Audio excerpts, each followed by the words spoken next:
رمضان کے بعد سب سے زیادہ افضل روزے محرم کے مہینے کے روزے، کسی بھی دن محرم کے پورے مہینے میں روزے رکھنا، یہ کسی بھی دن رکھنا، یہ رمضان کے بعد سب سے زیادہ افضل روزے محرم کے مہینے میں روزے رکھنا، اور خاص طور سے اس میں تو پورا مہینہ ہی فضیلت والا ہے،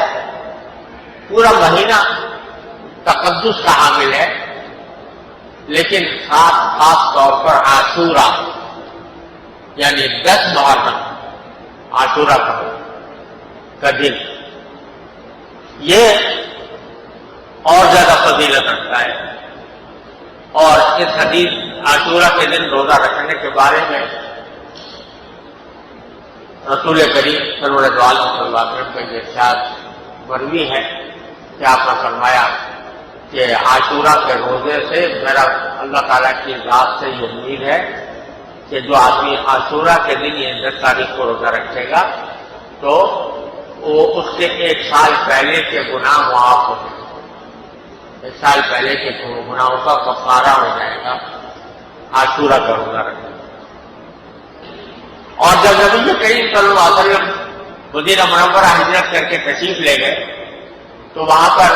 آپ نے دیکھا کہ یہودی لوگ جو ہیں وہ عاشورہ کے دن روزہ رکھتے ہیں، تو رسول کریم صلی اللہ علیہ وسلم نے پوچھا کہ یہ کیوں رکھتے ہیں، تو انہوں نے بتایا کہ یہ اس لیے رکھتے ہیں تاکہ یہ یاد بناتے ہیں حضرت موسیٰ علیہ السلام کی فرعون سے نجات پانے۔ تو آپ نے فرمایا کہ ہم حضرت موسیٰ علیہ السلام سے زیادہ قریب ہیں، لہذا ہم بھی روزہ رکھیں گے تو اچھا ہے۔ شروع میں آپ نے اس طرح روزہ شروع کیا، پھر اللہ تعالیٰ نے اس کو فرض کر دیا، عاشورہ کا روزہ فرض ہو گیا، اور اس وقت تک رمضان کے روزے فرض نہیں ہوئے تھے تو اس وقت عاشورہ کے روزے کو فرض کر دیا گیا تھا کہ ہر مسلمان کے لیے ضروری ہے کہ عاشورہ کے دن روزہ رکھے۔ لیکن بعد میں جب رمضان کا فریض کے روزے فرض کر دیے گئے تو پھر عاشورہ کی فرضیت اٹھا لی گئی، اب وہ فرض نہیں لیکن مستحب ہے کہ اس دن روزہ رکھا جائے، ثواب ہے، اگر کوئی رکھے گا تو ثواب ہے، نہ رکھے تو کوئی گناہ نہیں۔ لیکن یہ فضیلت بیان فرما دی رسول کریم صلی اللہ علیہ وسلم نے کہ مجھے اللہ تعالیٰ کی ذات سے یہ امید ہے کہ جو شخص روزہ رکھے گا اس کے 1 سال پہلے کے گناہ اللہ تعالیٰ معاف فرما دیں گے۔ تو اللہ تبارک و تعالیٰ نے عاشورہ کے دن کا ایک جو سب سے بڑا عمل ہے وہ روزہ رکھنا، اللہ تعالیٰ توفیق عطا فرمائے۔ لیکن یہاں بھی رسول کریم صلی اللہ علیہ وسلم نے ایک ہدایت عطا فرمائی،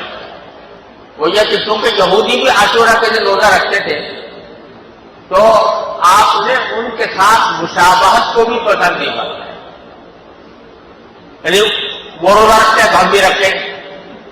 بلکہ ان سے ایک امتیاز پیدا کرنے کے لیے، مسلمانوں کا ایک امتیاز پیدا کرنے کے لیے یہ فرمایا کہ تم اب آئندہ تنہا عاشورہ کو روزہ نہ رکھا کرو، عاشورہ کے ساتھ کوئی دن ملا لیا کرو، یا تو 9 تاریخ یا 11 تاریخ،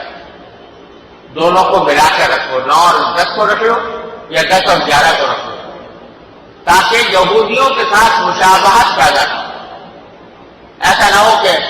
ہم مسلمان بھی یہودیوں کی تقلید میں جس طرح وہ 10 تاریخ صرف 10 تاریخ کو رکھتے ہیں تو ہم بھی صرف 10 تاریخ تک رکھ کے فارغ ہو جائیں۔ تو اس لیے نبی کریم صلی اللہ علیہ وسلم نے یہ تعلیم دی اور خود اپنا ارادہ بھی ظاہر فرمایا کہ اگر میں آئندہ سال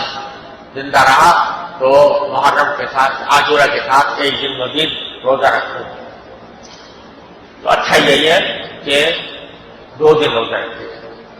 البتہ اگر کوئی کسی وجہ سے 2 دن نہیں رکھ سکتا، 1 ہی دن رکھ لے تو امید ہے کہ انشاءاللہ اس عاشورہ کی فضیلت کو بھی حاصل ہو جائے گی۔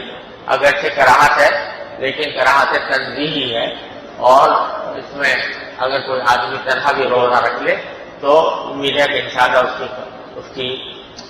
وہ فضیلت ہے عاشورہ کے روزے کی انشاءاللہ حاصل ہو جائے گی.